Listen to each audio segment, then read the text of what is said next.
अस्सलाम वालेकुम everyone, welcome to my channel, welcome to another vlog. I hope आप सब ठीक होंगे। हम लोग भी अल्हम्दुलिल्लाह ठीक हैं। आज की वीडियो में मैं आपके साथ शेयर करूंगी कुछ ऐसी टिप्स जिसको फॉलो करके आप अपनी किचन के काम को कम से कम कर सकते हैं और अपनी मंथली या वीकली डीप क्लीनिंग की बजाय आप डेली बेसिस पे ये छोटे छोटे काम कर लें तो आपके लिए बहुत आसानी होगी और आपकी क्लीनिंग जो है आपको इतनी जल्दी किचन की डीप क्लीनिंग नहीं करनी पड़ेगी। मोर ओवर आपका किचन हमेशा नीट एंड क्लीन रहेगा और आने वाले या देखने वालों को बहुत ज़्यादा अच्छा फ़ील होगा। इसके अलावा ये कि आपका काम कम हो जाएगा और फैमिली जो है वो आपकी तारीफ़ ज़रूर करेगी। सो स्टार्ट करते हैं अपनी वीडियो। दिन का आगाज़ होता है पराठों से। कोई भी ऐसा घर नहीं है जहाँ पर डेली बेसिस पे मॉर्निंग में पराठे ना बन रहे हों या मोस्टली घरों में पराठे बनते ही बनते हैं। जब भी आपने रोटी बनानी है या पराठा बनाना है तो कोशिश करें कि जो आपका पराठा बनाने वाला बोर्ड है उसके नीचे कोई ना कोई नैपकिन या कोई इस तरह की शीट बिछा लें। इससे क्या होगा कि जितना भी आटा गिरेगा वो इसके ऊपर गिरेगा और आपका काम कम हो जाएगा। क्योंकि जब हम गीले कपड़े से आटे को साफ़ करते हैं तो हमारा कपड़ा भी डेफ़िनेटली जो स्लैब के लिए हमने रखा होता है वो गंदा हो जाता है। दूसरा, आटा बहुत ज़्यादा ज़ाया होता है। ऑफ़ कोर्स जब हमने गीले कपड़े से उसको साफ़ किया तो उसने पानी में बह जाना है, तो इससे रिस्क जो है ना वो भी ज़ाया होने का ख़तरा होता है। सो आप इस तरह करें कि सुबह जैसे ही आपने पराठे वगैरह बनाने हैं, मैं सबसे पहले पेड़े कर लेती हूँ, मुझे बहुत आसान लगता है। एक दफ़ा पेड़े हो जाएँ तो फिर ये होता है कि आप आसानी से गरमा गर्म पराठे बनाते जाते हैं और अपनी फैमिली को सर्व करते जाते हैं। तो यहाँ पर मैं पेड़े बना रही हूँ। आपने देखा होगा कि स्लैब पे मैंने सबसे पहले एक शीट बिछाई है और उसके बाद मैं अपना ये रोलिंग पिन एंड बोर्ड जो है वो मैंने रखा है और अब मैं इसमें पराठे बनाऊंगी। सो जितना भी आटा होगा ड्राई जो होता है वो इसी पे गिरेगा और मैं बाद में इसको साफ़ कर लूँगी। उसके बाद जो दूसरी टिप बहुत इंपॉर्टेंट है, हमारे घरों में पराठे जो है ना सर्व करने के लिए हमेशा प्लेट के ऊपर नैपकिन्स रखे होते हैं। मैं अपने घर में कभी भी ये चीज़ अलाउ नहीं करती, कभी भी पराठों को नैपकिन के ऊपर ना रखें। देखिए सूखी रोटी है उसको आप रख सकते हैं, लेकिन जब कभी आप पराठे को इस तरह प्लेट में रखेंगे तो आपका नैपकिन गंदा होगा, ग्रीसी होगा, उसको धोना मुश्किल होगा। आपको एक दफ़ा यूज़ करने के बाद लाज़मी उसको धोना पड़ेगा। सो इसको अवॉइड किया करें। उसके बाद जब भी कभी आखिरी रोटी जो होती है आपकी आप तवे पे डालें तो साथ ही अपनी स्लैब को भी साफ़ करना शुरू कर दें। इससे आपका टाइम तो बचता ही बचता है, क्विकली आपका काम हो जाता है और जब आप खाना खाने बैठते हैं ना तो आपका किचन जो है ना उस टाइम तक साफ़ हुआ होता है। जैसे मैंने आखिरी रोटी जो है तवे पे डाली और चंद सेकंड्स लगते हैं, मैंने अपना जो रोलिंग पिन है उसको साफ़ कर लिया, आटे को इस डिब्बे में डाल लिया ताकि आटा ज़ाया ना हो, क्योंकि ये कपड़ा जो नैपकिन है वो डेडिकेटेड इसीलिए है। और बाकी चीज़ें मैंने अपने प्रॉपर प्लेस पे रख दी। स्लैब पे मैंने हल्का सा कपड़ा मारना है क्योंकि बहुत कम आटा अब यहाँ पे गिरा हुआ है। हल्का फुल्का सा कुछ लाइक पार्टिकल्स हैं उनको मैं साफ़ कर लूँगी और मेरी स्लैब साफ़ होगी। अब नाश्ता खाते तक मुझे ये कोई फ़िक्र नहीं है कि मेरा किचन जो है वो एक्सट्रीमली गंदा है। उसके बाद जब भी कभी पराठे बनाएं तो कोशिश करें कि ऑफ़ कोर्स हमने दिन में एक दफ़ा ही पराठे बनाने होते हैं और उसके ऊपर कोई ना कोई ऑयल रह जाता है। जब आप अपने तवे को अक्सर मैंने देखा है घरों में चूल्हे के पीछे रखा जाता है, ठीक है। वहाँ पर जो स्लैब होती है, जो आपकी टाइल्स लगी होती हैं, वो पीछे से भी गंदी हो रही होती हैं और नीचे से भी गंदी हो रही होती हैं, क्योंकि ये ऑयल आहिस्ता आहिस्ता ड्रिप करेगा और आपकी स्लैब को गंदा करेगा। कुछ लोगों ने सिंक वाले साइड पे तवा रखा होता है या फिर टूटी के ऊपर तवा रखा होता है। समटाइम्स मैंने क्योंकि देखा है इसलिए मैं बता रही हूँ, पीछे से टाइल गंदी होती है, नीचे से भी टाइल गंदी होती है। तो उसके लिए बेहतर ये है कि जब भी आप पराठे बनाएं ना तो हाथ के हाथ तवे को साफ़ कर दें, क्योंकि पराठा आपने दिन में एक दफ़ा ही बनाना है। या अगर कभी शाम में भी बनाना पड़े, वैसे ऐसा तो कम होता है, लेकिन चलें आप अगर हाथ के हाथ इसको धो लेना तो आपका तवा साफ़ भी हो जाएगा। दूसरा ये कि आपका वो जो गंदगी है ना वो दूर हो जाएगी। ये वाला ऑयल जो है ना समटाइम्स बैड स्मेल भी क्रिएट करता है, तो इससे बचने के लिए आप दिन में जब भी आप पराठा बनाएं तो कोशिश करें फ़ौरन तवे को साफ़ कर दें। बाकी सूखी रोटी बनाने का तो कोई मसला ही नहीं है। उसके बाद एक बड़ी इंपॉर्टेंट टिप, हम जब भी खाना बनाते हैं, लंच की तैयारी करते हैं, तो हमने बहुत सारी सब्जियां वगैरह काटनी होती हैं, जैसे प्याज, लहसुन, अदरक, टमाटर, मिर्चें, लेमन, कुछ भी। उसके लिए मैं क्या करती हूँ, हमेशा अपने किचन में एक प्लेट रखती हूँ जिसके साथ जिस पे मैंने जितने भी छिलके होते हैं ना वो रखे होते हैं। आजकल तो बास्केट भी मिलती हैं जो कबर्ड के अंदर, आपके कैबिनेट के अंदर फिक्स हो जाती हैं। इस तरह के ड्रॉर्स भी मिल रहे होते हैं, लेकिन खैर ये सबसे इकोनॉमिकल वे है क्योंकि प्लेट तो हर घर में होती है। अब ये सारे छिलके मैंने इधर ही रखे हुए हैं और मैंने इसको फेंकना नहीं है फ़िलहाल, क्योंकि मैंने अपना टाइम भी बचाना है। बार बार मैं फेंकने नहीं जाऊँगी इसको। सो जितनी भी मैंने कटिंग करनी है, हो सकता है कि अभी मुझे जैसे प्याज लहसुन अदरक की ज़रूरत थी, बाद में मैंने टमाटर कट करने हो सकते हैं, मैंने धनिया कट करना हो सकता है। सो मैं इस प्लेट को साइड पे ही रखूँगी, सारा कुछ मैं इसी में गिराऊँगी, मेरा टाइम मेरी एनर्जी भी बचेगी। बार बार प्लेट को धोना या चीज़ों को बास्केट तक पहुंचना, उसमें एफ़र्ट लगती है। सो यहाँ पर मैं ये प्लेट रख दूँगी तो मेरा काम आसान हो जाएगा। उसके बाद ये ग्रेटर जो है ना, ये तो इतना लाइफ सेवर है ना कि इससे बहुत कुछ हो जाता है। इससे चीज़ ग्रेट हो जाता है, लहसुन अदरक ग्रेट हो जाता है। अगर तो मेरे पास पेस्ट बनी हुई है तो वो तो बहुत परफेक्ट है, लेकिन अगर नहीं तो मैं इस तरह का ग्रेटर जो है मैंने रखा होता है, इससे मैं क्विकली लहसुन अदरक का पेस्ट बना कर खाने में डाल लेती हूँ। ना मैंने ब्लेंडर यूज़ किया, ना मैंने कूंडी डंडा यूज़ किया, ना मैंने सिल वट्टा जो भी होता है कुछ भी नहीं यूज़ किया। उसको धोना, उठाना, कूंडी डंडा इतना हैवी होता है समटाइम्स, तो मेरी एफ़र्ट बच गई। ये एक सिर्फ प्लेट जो कि हमने किचन में रखी होती है अपने पर्पसेस के लिए, और साथ में ये ग्रेटर जो है मैंने यूज़ किया है, और इसको धोना इतना आसान है। नहीं तो इसको हम सिंपल पानी से रिंस भी कर सकते हैं, क्योंकि मैंने ये ज़्यादातर लहसुन अदरक के लिए रखा होता है। उसके बाद ये टूल्स भी मैं इधर ही रखती हूँ, क्योंकि हो सकता है मुझे कुछ और भी ग्रेट करना हो तो ये यहीं पे पड़ा रहेगा। मैं इसको बार बार धोऊंगी नहीं, जब मुझे यूज़ मैं कर लूँगी सारी चीज़ें तो तब भी मैं छुरी अपना जो भी मैंने कुकिंग के लिए टूल यूज़ किया है, कटिंग चॉपिंग के लिए, वो मैं धोऊंगी। उसके बाद जो बहुत इंपॉर्टेंट चीज़ है, आपने देखा होगा कि हम ऑयल यूज़ करते हैं खाने में, और हमारे घर में ऑयल, घी, इस तरह की चीज़ें होती हैं, वो मैंने एक ट्रे में रखी होती हैं ताकि कन्वीनियंट रहे और वो अच्छा भी लगता है। सो जब भी हम ऑयल पोर करते हैं तो बोतल पे कुछ ना कुछ लग जाता है, तो उसके लिए आपने क्या करना है, कोई भी किचन टॉवल, नैपकिन ले लें, क्योंकि मैं कभी भी ऑयल वाला काम या ऑयल वाली सफाई अपने किचन के स्लैब पे मारने वाले कपड़े से नहीं करती, क्योंकि वो फिर ग्रीसी ज़्यादा हो जाता है। तो मैंने किचन टॉवल रखा होता है, उसी से मैं साफ़ करती हूँ। अब मैंने इससे साफ़ की बोतल को अच्छे से, और मैं इसको फेंकूंगी नहीं, क्योंकि टिशू वेस्ट नहीं करना।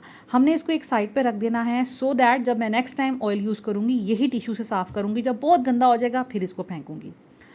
उसके बाद अब हम यहाँ पर खाना बनाने की तैयारी करते हैं। तो खाना बनाने के लिए हम जो भी स्पैचुला वगैरह यूज़ करते हैं, आपको पता है कि आजकल ये वाले जो स्पैचुलाज हैं ना, महंगे भी आते हैं, दूसरा ये कि बड़े डेलिकेट होते हैं।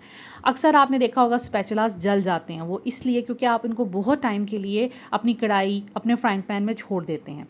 ये बहुत डेलिकेट होते हैं, होता तो ये भी प्लास्टिक की है। इसको कभी भी आप अगर एक दूसरा अंडा तोड़ने भी लगे हैं ना, एक अंडा आपने पैन में डाला है, दूसरा आपने तोड़ना है, तो भी आप कभी भी इसको ना रखें। आपके स्पैचुलास कभी ख़राब नहीं होंगे। मेरे पास 8-8 साल पुराने स्पैचुलास हैं। सो उसके बाद जो इम्पॉर्टेंट टिप, अक्सर लोग क्या करते हैं जब खाना बनाते हैं तो ढक्कन के ऊपर अपना स्पैचुला, अपनी डोई या जो भी कुकिंग स्पून होते हैं वो रख देते हैं। ऐसा कभी नहीं करना चाहिए, इतना गंदा लगता है, इतना बैड इंप्रेशन पड़ता है, और ये कि आपका ढक्कन भी इतना ज़्यादा गंदा हो जाता है, फिर इसकी सफाई अलग आपको करनी पड़ती है। समटाइम चीज़ें उसके ऊपर चिपक भी जाती हैं।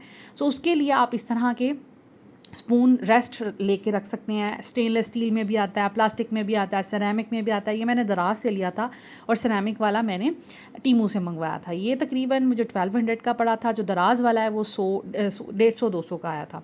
अगर ये नहीं मंगवाने, मैं नहीं कहती आप पैसे स्पेंड करें, आप अपनी कोई भी एक प्लेट रख लें छोटी सी, जो छोटी सॉसर टाइप होती है, आप वो रख लें। कुकिंग स्पैचुलास उसी के अंदर रखें।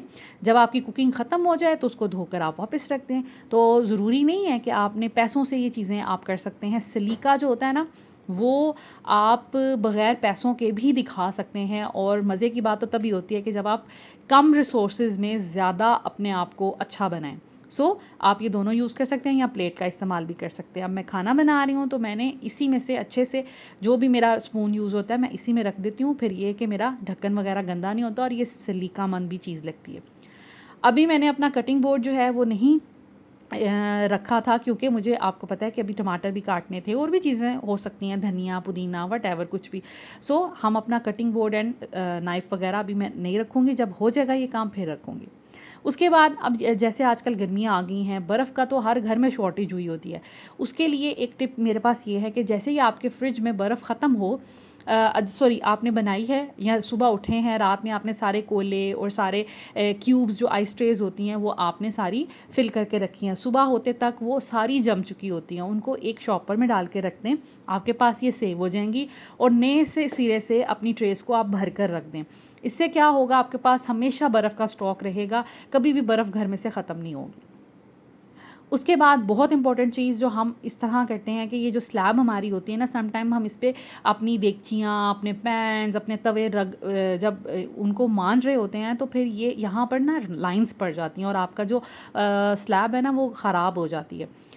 इसके अलावा आपके कपड़ों पे बहुत सारे छींटे भी पड़ रहे होते हैं, तो इस तरह का टॉवल जो भी हमने क्लीनिंग के लिए रखा होता है आप वो रखेंगे तो पानी जो है इससे टकराएगा और आपके कपड़ों तक नहीं जाएगा, इसके अंदर ही जज़्ब हो जाएगा। एक तो आपके कपड़े नहीं गंदे होंगे, उसके अलावा आपने कोई भी, अगर आपने पैन धोना है, तवा धोना है, कोई कढ़ाई, कोई भी आपके वेसल्स जो होते हैं खाना बनाने के लिए वो धोने हैं, तो इससे क्या होगा कि आपका जो टाइल है वो कभी ख़राब नहीं होगी, उस पर स्क्रैचेस नहीं आएंगे। आपने क्या करना है, उसके नीचे टॉवल रख लेना है, इससे ये होगा कि आपकी टाइल्स जो है ना वो बच जाएंगी और उसको एक बेस मिल जाएगी और सॉफ्ट सी, सो आपकी टाइल्स नहीं ख़राब होंगी।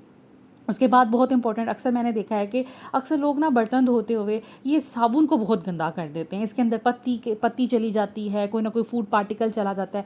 ये इतना अनहाइजेनिक मुझे लगता है और दूसरा ये कि मुझे बहुत ज़्यादा गंदा भी लगता है। उसके लिए आपने क्या करना है, बड़ी छोटी सी एंड सिंपल से टिप है, ठीक है। आपने कभी भी गंदा स्टील वूल या इसके ऊपर जो आप यूज़ करते हैं स्पॉन्ज, वो नहीं रखना कभी भी। आपने क्या करना है, इसको वॉश कर लें। अभी मैंने आपको सिर्फ डेमो देने के लिए इसको गंदा किया था। इसको हमने साफ़ कर लिया है। उसके बाद जी हम लोगों ने जो हमारी स्टील वूल है, जब भी यूज़ करना है हमने उसको हमने धोकर इसके अंदर रखना है, फिर कभी भी आपका साबुन जो गंदा नहीं होगा। फ़र्ज़ करें आपने बर्तन धोने हैं और उसके लिए आपको चाहिए कि आपने इसको लगाना है बर्तनों के साथ, तो हमेशा इसको पहले धोएं। जितने भी बर्तनों में आपने साबुन लगाना है लगाएं, उसके बाद एक दफ़ा पानी से धोकर फिर दोबारा साबुन लें। फिर आप जितने बर्तनों पे लगाना है साबुन लगा लें और उसके बाद फिर आप इसको धोकर ही, मतलब जब भी आपने साबुन के साथ स्पॉन्ज टच करना है तो स्पॉन्ज को पहले हल्का सा धो लें, फिर आपका साबुन कभी गंदा नहीं होगा, बैड इंप्रेशन नहीं पड़ेगा। और हफ्ते में या जब भी आपका सोप ख़त्म हो जाए तो ये सोप का जिसमें भी आपने डाला होता है ना उसको वॉश करके सुखा लें और फिर इसमें दोबारा सोप डालें, तो आपका सोप जो है ना वो साफ़ सुथरा रहेगा और आपका ये बर्तन भी साफ़ रहेगा। उसके बाद कोशिश करें कि हमेशा अपने घर में से ही कोई भी ऑल पर्पस क्लीनर बनाएं। वो विनेगर सोडा भी हो सकता है, उसमें थोड़ा सा आप लिक्विड डाल लें डिश वॉशिंग, या फिर अभी मैंने डिश वॉशिंग सोप डाला है सिर्फ पानी में और मेरा ये एक तरह का किचन क्लीनर तैयार हो गया। उससे आपने जितने भी अपने अप्लाइंसेस हैं, जैसे अवन हो गया, आपका ये टोस्टर हो गया, या फिर आपका एयर फ्रायर हो गया, या जो भी कोई चीज़ स्लैब पे पड़ी है, आपका ब्लेंडर हो गया, उसकी बेस को साफ़ कर लें। कोशिश करें हल्का सा स्प्रे करें, वरना आपका ब्लेंडर कहीं ख़राब ना हो जाए या आपका कोई भी अप्लाइंसेस आपके ख़राब ना हो जाए। उसके बाद वही हम क्लीनर यूज़ करेंगे, क्योंकि किचन में ग्रीसी काम हो रहा होता है। इसके अलावा ये कि हम बर्तन धोने के लिए जो लिक्विड यूज़ करते हैं ना वो थोड़ा माइल्ड होता है, इतना स्ट्रॉन्ग नहीं होता। तो आपने जितना भी काम करना है, आपकी स्लैब है, आपकी किचन की वॉल है, या फिर आपका चूल्हा है, आपने इसी से साफ़ करना है। ये इतना तेज़ नहीं होता, दैट्स वाई, लेकिन ये क्लीनिंग बहुत अच्छी करता है। तो आपने डेली के डेली अपनी स्लैब को दिन में, क्योंकि हर औरत ही दिन में 1 या 2 दफ़ा तो डीपली क्लीन करती ही है बेसिकली, जितनी भी स्लैब होती है हमारे पास। इसके अलावा डेली बेसिस पे चूल्हा भी हम साफ़ करते हैं, तो कोशिश करें इसी तरह के क्लीनर से आप डेली बेसिस पे चूल्हा साफ़ कर लें, चूल्हे के बैक जो वॉल होती है वो साफ़ कर लें। उससे क्या होगा कि आप हर 10 दिन बाद आपको पीछे से डीप क्लीन नहीं करना पड़ेगा, आपकी पीछे वाली टाइल साफ़ रहेगी। बाकी टाइल्स हम नहीं करेंगे, वो महीने 2 महीने बाद करेंगे, लेकिन जो चूल्हे के पीछे टाइल होती है ना, इसको तो डेली बेसिस पे हल्का फुल्का हाथ मार लें, या फिर एटलीस्ट वीकली बेस पे आप ज़रूर इस पे हाथ मारें ताकि ये साफ़ हो जाए। सो यहाँ पर मेरी बैक वॉल भी साफ़ होगी, मेरी स्लैब भी, मेरे अप्लाइंसेस भी और मेरा चूल्हा भी, सिर्फ एक क्लीनर से और विद इन नो टाइम, ठीक है। उसके बाद जो बहुत इंपॉर्टेंट है, दिन में 1 या 2 दफ़ा एटलीस्ट सिंक जो है उसको साफ़ कर लिया करें। देखें, हम बर्तन धोने में अगर 15 मिनट लगे हैं ना, तो सिंक साफ़ करने में हमें फर्दर 1 या 2 मिनट लगेगा, लेकिन एक तो ये साफ़ सुथरा हो जाएगा, जर्म से पाक हो जाएगा, कोई फूड इसमें रेजिड्यूल नहीं बचेंगे। इसके अलावा ये कि इसमें पानी के स्टेन और इस तरह की गंदगी नहीं फ़ील होगी। सो कोशिश करें कि इसको भी लगे हाथ दिन में 1 दफ़ा तो एटलीस्ट, या तो मॉर्निंग में या नाइट में जब आप अपना किचन वाइंड अप करते हैं तो कर लें, बहुत अच्छे से ये साफ़ हो जाएगा। सो यहाँ पर मैंने अपना सिंक भी साफ़ कर लिया है। ये जो टैब है ये इसी तरह की थी, सो इसके साथ कुछ इशू है, सो उसको इग्नोर कीजिएगा। बाकी आप सिंक देख सकते हैं साफ़ सुथरा हो गया। So this is it. I hope आज की वीडियो आपको अच्छी लगी होगी। अगर अच्छी लगी हो तो प्लीज़ लाइक एंड शेयर कर दीजिएगा, चैनल को सब्सक्राइब कर दीजिएगा, बेल आइकन प्रेस कर दे ताकि आपको हर नई आने वाली और इन्फॉर्मेटिव वीडियोज़ की नोटिफिकेशन मिल सके। टेक केयर, अल्लाह हाफिज़।